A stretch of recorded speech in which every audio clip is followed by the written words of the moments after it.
Beberapa dari teman-teman mungkin pernah melihat konten kuis yang viral seperti ini. Lautan yang memisahkan dua pulau itu disebut. Saya sering melihat konten beliau, tapi ada satu video yang menarik perhatian saya, yang sampai membuat saya berkomentar. Pulau benua bukan. Di video ini, orang yang diwawancarai diberikan pertanyaan. Kata itu termasuk hewan amfibi. Ya. Sebutkan satu hewan selain kata. Selain kata amfibi, amfibi kan? Amfibi, apa sih amfibi? Amfibi, enak tuh ih. Amfibi itu yang apa sih? Cacing. Saya memberikan gif Michael Caine menangis, tapi bukan menangisi ketidakmampuan mereka untuk menjawab pertanyaan yang ditanyakan, melainkan menangis karena memang secara kurikulum, secara distribusi dan taksonomi, pertanyaan ini cukup sulit. Kenapa sulit? Karena anggota amfibi selain anura atau katak dan kodok memang sangat jarang dibahas di pelajaran dasar ilmu alam di Indonesia, sehingga agak wajar jika banyak yang tidak familiar. Di antara tiga anggota kelompok amfibi yang berbeda, katak dan kodok adalah yang paling terkenal. Saya tidak mengatakan kalau dua anggota amfibi yang lain tidak ditemukan di Indonesia. Mereka hanya tidak umum dibincangkan. Jadi, saya rasa wajar saja kalau banyak yang kurang mengetahui apa aja hewan amfibi selain katak dan kodok. Bahkan, di antara ejekan dan cacian di kolom komentar tersebut, banyak juga yang baru tahu kalau kelompok amfibian atau amfibi lebih dari sekedar organisme yang hidup di dua alam. Sebutkan satu hewan amfibi. Amfibi. Kura-kura. Loh, kok kura-kura salah? Kan mereka hidup di dua alam, Bang. Pasti mereka amfibi. Bukan. Kura-kura adalah reptil. Sebutkan satu hewan amfibi selain kata.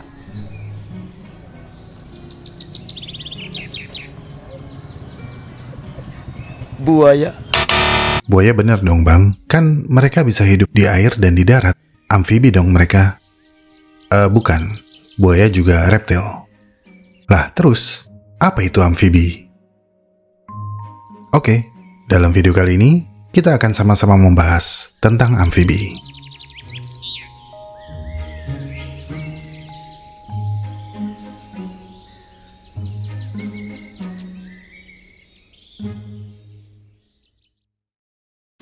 Sebelum kita lanjut, saya ingin teman-teman tahu kalau pendanaan alam semenit sebagian berasal dari para donatur di Saweria. Zekert, Intan Sayang Naufal, Istri Sah Sigurd FGO, Kuli Formosa, Selalu Sayang Diah Rahayu, Selalu Sayang Diah Rahayu, Arif Sayang Dinda, Iqbal Cayang Dera Selalu, Kenapa Alergi Jika Dia Nikah, Dia Cuma Manusia, Dia Aja Menyembah, Saya, Dinda Cantik Gilang Rizky R, www.portalcakrawala.com, S.Widodo17, Dava, Bang ini buat ngopi dari Hamtachi, Bang ini gorengannya juga, Hamtachi Pet House and Farm, Satya Langit Mov, Telur Kucing, Priakul Langsung Kasih Cincin, Eko Sayang Elsa, Rifki Akbar, Raji Milo Tinggal di Gudang, Bila Sayang Levi Eckerman, Agus Buntung Ngetik Pakai Kaki, Syahta Magi, Rizky Selamat Pagi, Riani Sayang Dwi, Wing Zero Gundam, Izil Udah Move On, Baraman Junun, No Name, Resi Sampulin, Sisi Tegang, Abang Fajar, Khalifatul Karim Alanov, NYPP Forever, Kirania Khawla Alanov, Datua Ibrahim Tan Malaka, Laswar Nyepem, Yanto Libe Ivana, Wetri, Candu Sunyi, Samuan, Chandra Salai dan Juragan Muntois, Tata Sayang Tita, Ijaz Calon Maba IPB, Eliza Yang, Ayi Anderson, Selamat Ulang Tahun Niken Amira, Wish Best for You Niken, Rizka Saleho, Dai Bunni, MNJ Makassar, Ari Juna Tarigan, Raihan Wiratama K, Hanifah Cantik, Biji Bunga Matahari, Ja'far dan adik-adik Gemoy, Mbah Moeng, Istri Nanami dari Grobogan, Inayati Intan, Abala Fans Lili JKT, Adit Jodohnya Eka, Wawan Modeh, Levi Wiliantoro, Yoda Arkananta, Jale, dan Sehat-Sehat Ateng.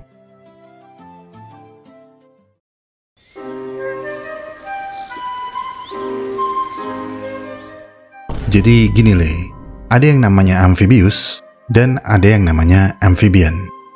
Jika kedua kata tersebut diterjemahkan tanpa diperiksa kembali, akan berpotensi menambah kerancuan dalam permasalahan ini. Amphibius adalah sifat amfibi. Perhatikan kata sifat yang saya bold, italic, dan garis bawahi, karena penekanannya di situ. Amphibius berarti sifatnya aja yang seperti amfibi. Misalnya, di kolom komentar ada yang bilang kalau mud skipper atau tembakul atau ikan glodok adalah amfibi. Ini tidak tepat. Yang benar adalah ikan amfibi. Dengan catatan, ikan glodok adalah ikan yang bersifat amfibi. Jadi, jika kamu menggunakan Google Translate untuk menerjemahkan kata amphibious fish, maka yang keluar adalah ikan amfibi. Tapi jangan disalahkirakan kalau ikan tersebut adalah amfibi, karena ikan bukanlah amfibi. Ikan gelodok dikatakan bersifat amfibi karena mereka mampu hidup cukup lama di luar air daripada kebanyakan ikan. Karena insang mereka mampu menampung air, tapi mereka bukan amfibi. Mereka tetap ikan. Sementara amphibian atau amfibi adalah ya amfibi. Betul, secara harfiah mereka hidup di dua alam, yaitu alam fana dan alam baka. Penggunaan kata dua alam atau dua dunia ini sebaiknya kita ganti ya menjadi habitat, karena itu lebih tepat. Betul, secara harfiah mereka hidup di dua habitat, yaitu terestrial atau darat dan akuatik atau air. Tapi secara biologi, amfibi akan melalui dua atau lebih tahap kehidupannya dari air ke darat dan memiliki insang selama tahap kehidupan awalnya untuk mendukung kehidupannya di dalam air. Kemudian akan bermetamorfosis dan kehilangan insangnya seraya beranjak dewasa dan mulai hidup di luar air dan bernapas menggunakan paru-paru. Ciri lain amfibi adalah alat pernapasannya. Kebanyakan amfibi dapat bernapas melalui dua organ, yaitu paru-paru dan kulit. Organ pernapasan utama adalah paru-paru, tapi spesies akuatik memiliki kulit yang dapat menyaring oksigen terlarut ketika mereka berada di dalam air untuk waktu yang lama. Kulit dari beberapa spesies akuatik dan semi-akuatik harus tetap basah agar dapat menyerap oksigen. Dan spesies tertentu akan secara non-stop menghasilkan lendir untuk menjaga kulit mereka tetap lembab. Mereka berpotensi meninggoy jika kulit mereka terlalu kering. Sementara, loh, kok kena sensor ya? Kodok bangkong deh. Kodok bangkong adalah contoh amfibi terestrial. Kodok dewasa hanya akan pergi ke sungai atau menunggu musim hujan untuk kawin dan bertelur. Karena anak-anaknya yang berwujud berudu tetap butuh air sebelum bermetamorfosis menjadi dewasa. Di antara binatang-binatang amfibi, selain anura atau katak dan kodok, ada caudata alias salamander dan gymnophiona alias Cecilia. Kalau anura atau katak dan kodok, kita udah pernah bahas mendetail ya di video Beelzebufo. Jadi supaya videonya nggak kepanjangan, kita hanya akan membahas dua anggota amfibi lainnya, yaitu salamander dan Cecilia.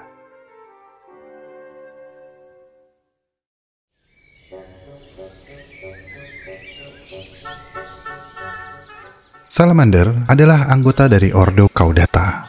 Ini adalah satu dari 3 ordo di dalam kelas amfibi bersama dengan anura dan gymnophiona. Di dalam ordo Caudata ada 9 famili, 60 genus, dan sekitar 600 spesies yang telah diketahui. Mereka terlihat seperti persilangan antara katak dan kadal. Tubuh mereka panjang dan ramping, kulit mereka lembab dan biasanya licin, dan dilengkapi ekor yang panjang. Spesies salamander sangat bervariasi. Beberapa memiliki 4 kaki, beberapa hanya memiliki 2, beberapa bernapas menggunakan paru-paru dan kulit, sementara beberapa tetap memiliki insang dan tidak pernah meninggalkan air. Seperti axolotl yang menolak menjadi dewasa dan tetap muda seperti Peter Pan. Bukan vokalis Peter Pan, tapi Peter Pan yang dongeng itu dong. Nah iya. Dengan ratusan spesies salamander yang berbeda, ukuran dan bentuk mereka juga sangat berbeda. Sebagian salamander memiliki panjang tubuh sekitar 15 cm. Yang terbesar adalah salamander raksasa Cina atau Andreas davidianus yang dapat tumbuh hingga sepanjang 1,8 meter dan memiliki berat tubuh hingga 63 kg. Sementara yang terkecil adalah Torius arboreus, spesies salamander kerdil yang memiliki panjang tubuh hanya sekitar 1,7 cm. Newt, mud puppies, dan belut Kongo juga termasuk spesies salamander. Salamander dapat ditemukan di seluruh benua, kecuali Antartika, dengan keragaman terbanyak ditemukan di Amerika Serikat. Apakah ada salamander di Indonesia? Saya kurang yakin. Kalaupun ada, mungkin bukan native atau endemik. Ini mohon dikoreksi ya jika saya salah. Habitat salamander tergantung pada spesiesnya. Newt biasanya menghabiskan sebagian besar waktu mereka di darat, sehingga kulit mereka agak kering dan bumpy atau berbintil seperti kodok.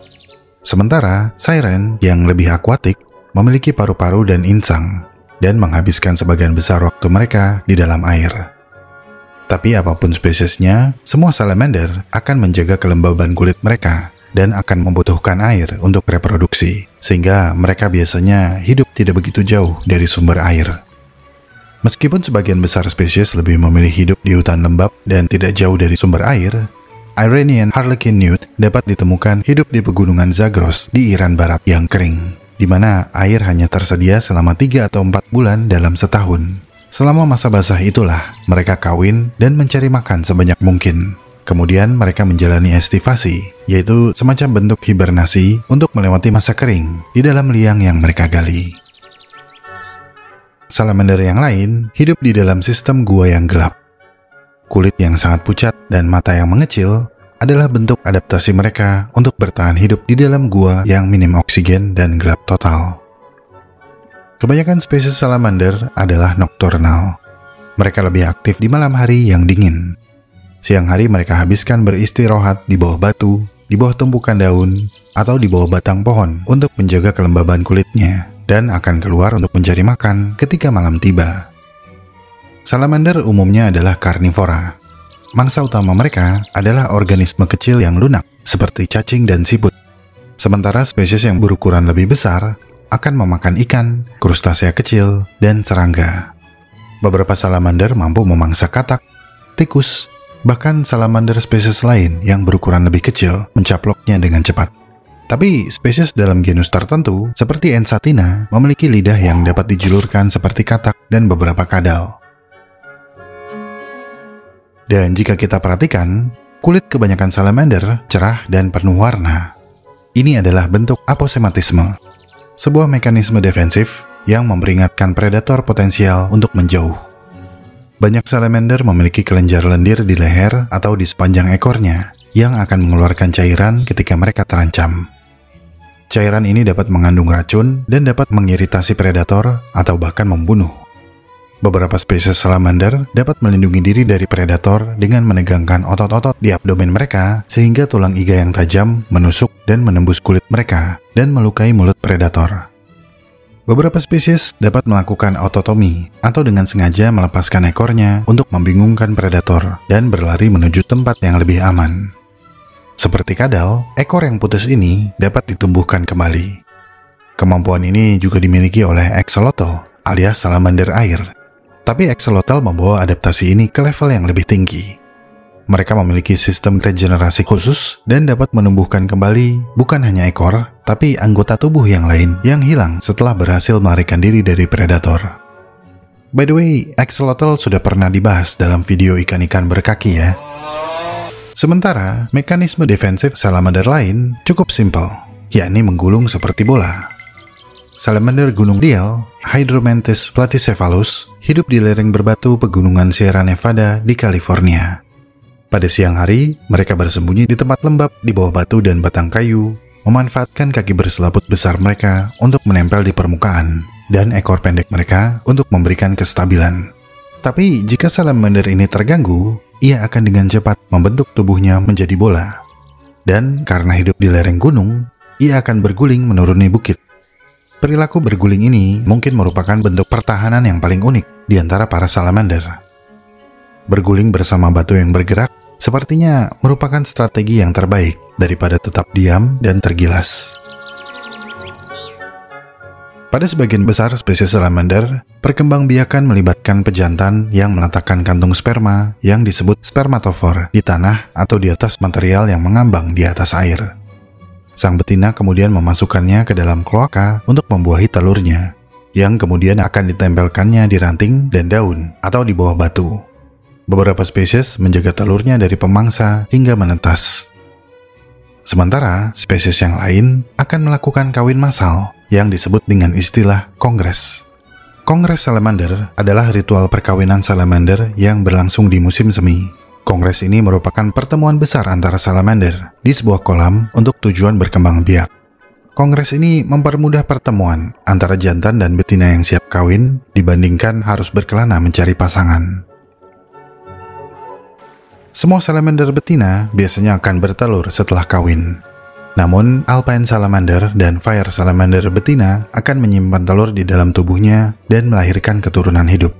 Nah, sifat reproduksi seperti ini disebut tepat sekali, ovovivipar. Tergantung spesies, jumlah telur yang diletakkan salamander adalah sekitar 400 butir telur. Beberapa spesies biasanya meninggalkan telurnya begitu saja setelah diletakkan.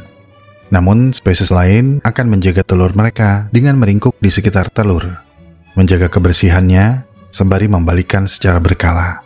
Sementara, beberapa spesies newt akan menggunakan daun untuk menutupi area di sekitar telur sebagai kamuflase dan menghindari deteksi predator.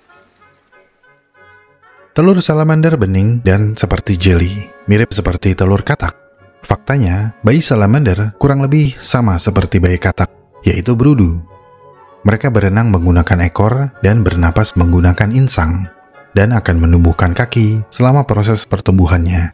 Mereka mencapai kematangan seksual sekitar usia 3 tahun dan dapat mengulang siklus hidupnya setiap tahun.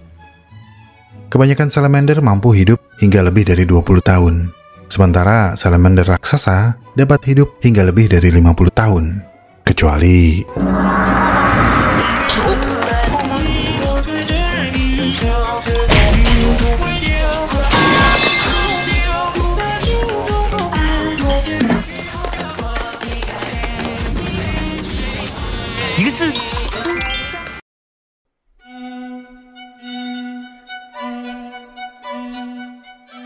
jika kamu menemukan binatang ini, kamu sangat-sangat beruntung karena ini adalah salah satu binatang yang paling sulit ditemukan. Mereka seringkali hidup tersembunyi di dalam tanah, di balik batu, hingga di dalam gua. Ini adalah Cecilia. Cecilia adalah amfibi dan mereka dikelompokkan bersama katak dan salamander. Tapi tidak seperti amfibi lainnya, Cecilia tidak memiliki kaki dan memiliki bentuk tubuh memanjang seperti cacing atau ular. Beberapa hanya memiliki panjang tubuh seukuran pensil, sementara yang lain dapat tumbuh lebih panjang dari anjing. Karena habitatnya yang seringkali gelap gulita, beberapa dari mereka buta. Beberapa memiliki mata kecil dan tersembunyi di bawah kulit atau bahkan tersembunyi di belakang tulang.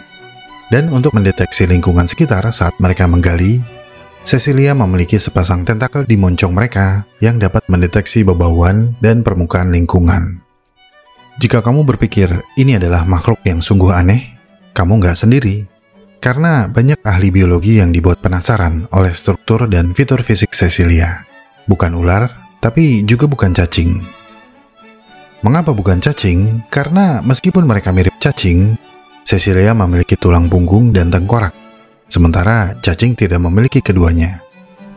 Para ilmuwan pertama kali mulai mempelajari Cecilia pada tahun 1700-an. Pada awalnya, beberapa peneliti mengira kalau Cecilia berkerabat dengan ular. Tapi setelah diteliti lebih lanjut, mereka ternyata sangat berbeda.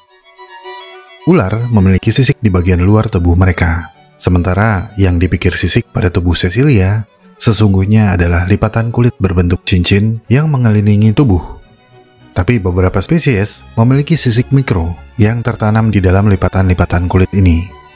Dan tidak seperti ular yang memiliki tulang ekor yang mengecil di ujung tubuh, kebanyakan Cecilia tidak memiliki ekor. Jika dibandingkan dengan anggota amfibi yang lain, masih sedikit yang diketahui tentang Cecilia. Karena sebagian besar Cecilia hidup di bawah tanah. Mereka lumayan sulit ditemukan. Mereka tinggal di daerah tropis yang basah seperti di Amerika Tengah dan Selatan, Afrika, India, dan Asia Tenggara, termasuk di Indonesia. Tapi apesnya, mereka seringkali hidup di daerah yang sulit dijangkau oleh banyak ahli biologi. Dan ketika penduduk setempat melihat Cecilia, mereka sering dikira sebagai ular atau cacing. Bahkan ahli biologi evolusi di Harvard University, Ibu Emma Sherratt, mengatakan kalau Cecilia adalah kelompok organisme utama yang belum banyak diketahui oleh manusia dan sering salah diidentifikasi. Para ilmuwan percaya kalau anggota kelompok amfibi seperti Cecilia, katak, dan salamander berevolusi lebih dari 275 juta tahun yang lalu dari Lysamphibia kelompok tetrapoda yang mungkin lebih mirip salamander. Mereka berkaki 4 dan memiliki ekor. Ahli biologi menduga Lis amphibia telah beradaptasi dengan habitat tropis yang basah dan mulai menggali tumpukan daun, dan akhirnya menggali tanah untuk bersembunyi dari pemangsa atau mencari sumber makanan baru. Ketika leluhur amfibi ini mulai menghabiskan lebih banyak waktu di bawah tanah, mereka beradaptasi untuk menjadi makhluk penggali yang lebih baik. Dan seiring berjalannya waktu, kaki mereka perlahan mengecil, menghilang, dan tubuh mereka memanjang. Tengkorak mereka menjadi sangat kuat dan tebal, memungkinkannya untuk menerobos tanah lunak. Dan karena di dalam tanah minim cahaya, mereka tidak begitu memerlukan mata, jadi mata mereka menyusut. Lapisan kulit atau profil tulang juga tumbuh di atas mata untuk melindunginya dari kotoran. Dan akhirnya, adaptasi ini memungkinkan pembentukan tentakel yang dapat merasakan lingkungan sekitar, membantu mereka menemukan sarang dan mangsa di dalam kegelapan. Karena adaptasi yang unik ini, Cecilia menjadi penggali yang luar biasa. Di dalam tanah, Cecilia akan mencoba memakan makhluk kecil apapun yang mereka temukan. Mangsa utama mereka adalah cacing tanah, larva serangga, dan serangga kecil yang mengubur diri atau bersarang di dalam tanah, seperti jangkrik. Beberapa spesies Cecilia juga memiliki kelenjar bisa di mulutnya, yang mereka gunakan untuk melumpuhkan mangsanya. Dan ini menjadikan Cecilia sebagai amfibi pertama yang memiliki kelenjar bisa. Tapi kelenjar bisa mereka tidak seampuh bisa dari beberapa spesies ular yang dapat membunuh manusia. Tapi mirip seperti ular, Cecilia akan menggigit, lalu berputar dan menggulung mangsa mereka untuk melumpuhkannya. Bicara tentang makan, bayi Cecilia mungkin memiliki perilaku yang paling aneh dari kebanyakan bayi. Setelah kawin, beberapa Cecilia akan menggali ruang di bawah tanah dan meletakkan telur di sana. Setelah telur menetas, bayi-bayi Cecilia akan menetap bersama induk mereka selama sekitar 4 hingga 6 minggu. Alex Kupfer, seorang zoologis dari University of Potsdam di Jerman, pernah mengamati perilaku aneh dari bayi Cecilia ini. Sebagian besar waktu bayi-bayi ini dihabiskan dengan berbaring tenang bersama induk mereka. Tapi sesekali, satu bayi Cecilia mulai merangkak di tubuh induknya, merobek-robek potongan kulitnya, mengelupasnya, dan memakannya. Menurut Pak Alex, sang induk tidak terluka, karena lapisan kulit yang dimakan oleh sang bayi adalah lapisan kulit luar yang sudah mati. Untuk membuktikan hal ini, Pak Alex mengambil potongan kulit sang induk dan melihatnya di bawah mikroskop. Ternyata, sel-sel kulit sang induk luar biasa besar, dan ketika dibandingkan dengan sel kulit dari Cecilia yang sedang tidak beranak, sel-sel kulit dari Cecilia yang sedang beranak ternyata mengandung lebih banyak lemak. Jadi kulit luar yang dimakan oleh bayi-bayi Cecilia ini mungkin memberikan banyak energi dan nutrisi. Untuk merobek kulit induk mereka, bayi Cecilia menggunakan gigi khusus. Tergantung spesies, gigi mungil ini berbentuk pencakar dengan 2 atau 3 prong. Sementara spesies yang lain memiliki gigi khusus berbentuk seperti kait. Menurut Pak Alex, beberapa Cecilia tidak bertelur tapi melahirkan bayi hidup. Pada spesies ini, bayi-bayi Cecilia menetas dan tumbuh di dalam organ tabung di dalam tubuh sang induk, yang disebut saluran telur, dan menggunakan gigi mereka untuk mengikis lapisan tabung tersebut sebagai tambahan nutrisi. Kemudian, pada pertengahan tahun 2024, para peneliti mengamati seekor Cecilia cincin betina yang ternyata mampu menghasilkan cairan yang mirip susu. Cecilia cincin betina diketahui memberi makan anaknya dengan zat berlemak cair seperti susu. Untuk mendapatkan susu ini, bayi-bayi Cecilia akan merayap di dekat organ reproduksi induknya, lalu mengetukkan kepalanya atau menyundulnya. Ini adalah semacam komunikasi paling dasar yang menyatakan kalau sang bayi ingin nenen. Lalu tak lama kemudian, sang induk melepaskan cairan bergizi yang dihasilkan dari kelenjar pada saluran telurnya. Ini adalah amfibi pertama yang didokumentasikan menggunakan metode makan seperti ini. Selama rentang waktu 2 bulan, bayi Cecilia ini akan mengonsumsi susu tersebut. Susu ini pun telah diteliti dan sebagian besar kandungannya terdiri dari lipid dan karbohidrat. Kemampuan laktasi pada spesies ovipar non-mamalia ini telah memperluas pengetahuan manusia tentang pengasuhan dan komunikasi antara induk dan bayi Cecilia.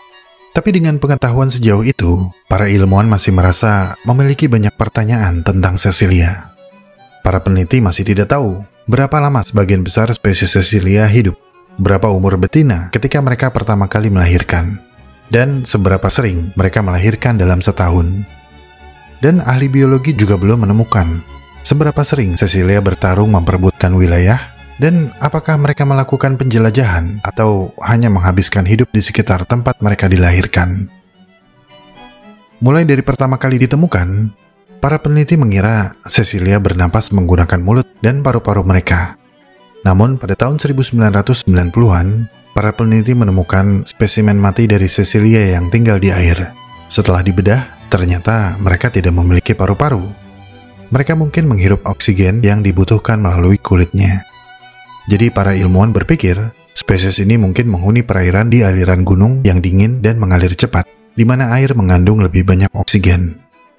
Tapi baru-baru ini, Cecilia tanpa paru-paru juga ditemukan hidup di tempat yang sama sekali berbeda, yaitu di sungai yang lebih hangat di dataran rendah di sungai Amazon. Dan pada tahun-tahun berikutnya, Cecilia yang tidak memiliki paru-paru semakin banyak ditemukan.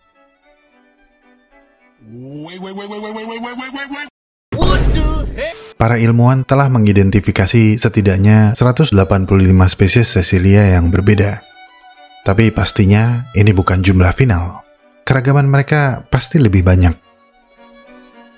Ketidaktahuan kita tentang Cecilia membuat sulit untuk menentukan apakah spesies mereka hidup dengan nyaman atau apakah mereka sedang dalam bahaya, dan sangatlah penting untuk menemukan lebih banyak dari mereka. Karena selama 2 dekade terakhir, banyak populasi amfibi telah menghilang. Beberapa spesies bahkan telah dinyatakan punah. Ancaman mereka sama seperti banyak makhluk di dunia. Habitat yang menghilang, perburuan, ketidakseimbangan populasi, spesies invasif, dan infeksi fungi yang menyebabkan penyakit mematikan. Tetapi karena kehidupan mereka yang tersembunyi, sangat sulit untuk mengetahui keberadaan mereka. Banyak di antara mereka ditemukan secara kebetulan atau mati karena tidak mampu bertahan, dan ini sangat menyedihkan.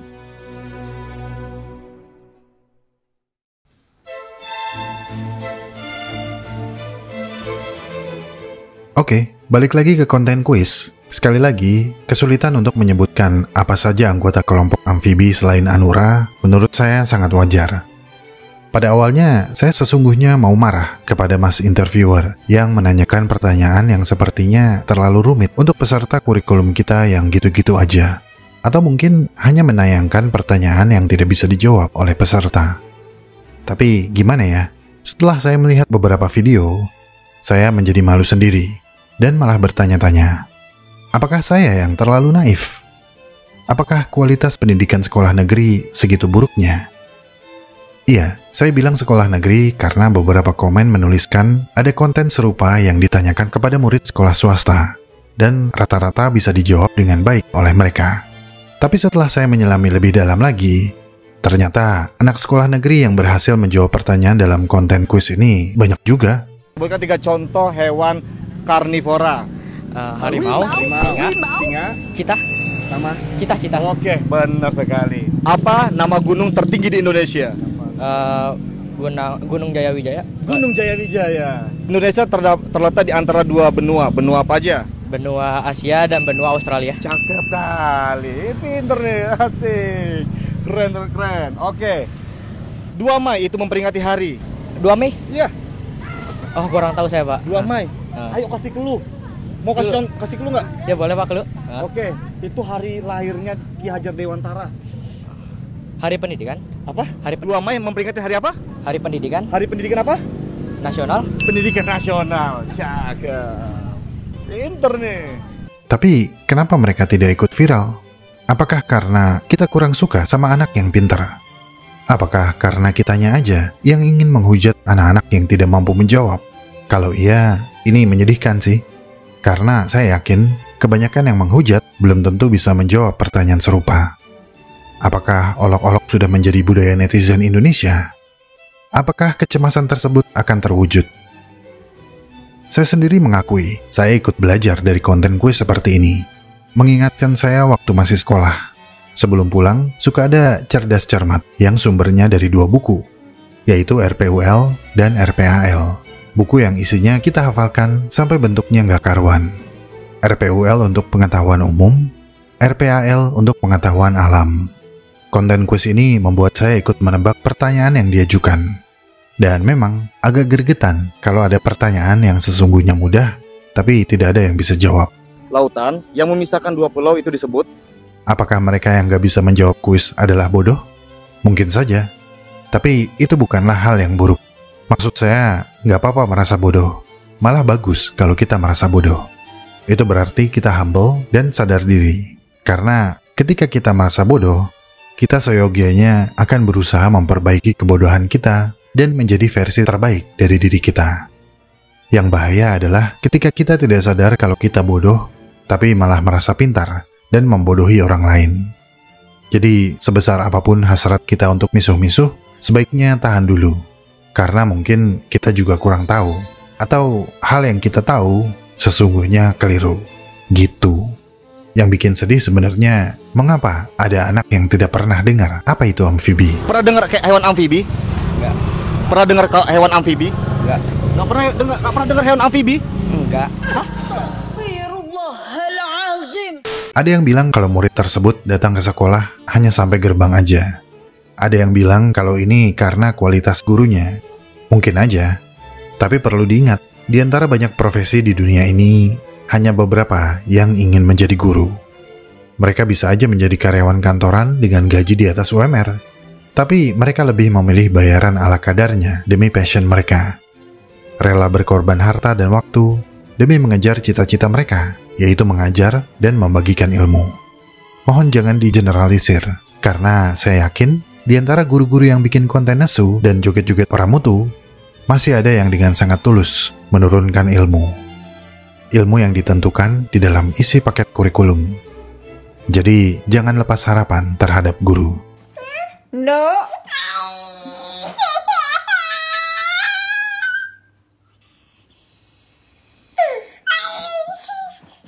No.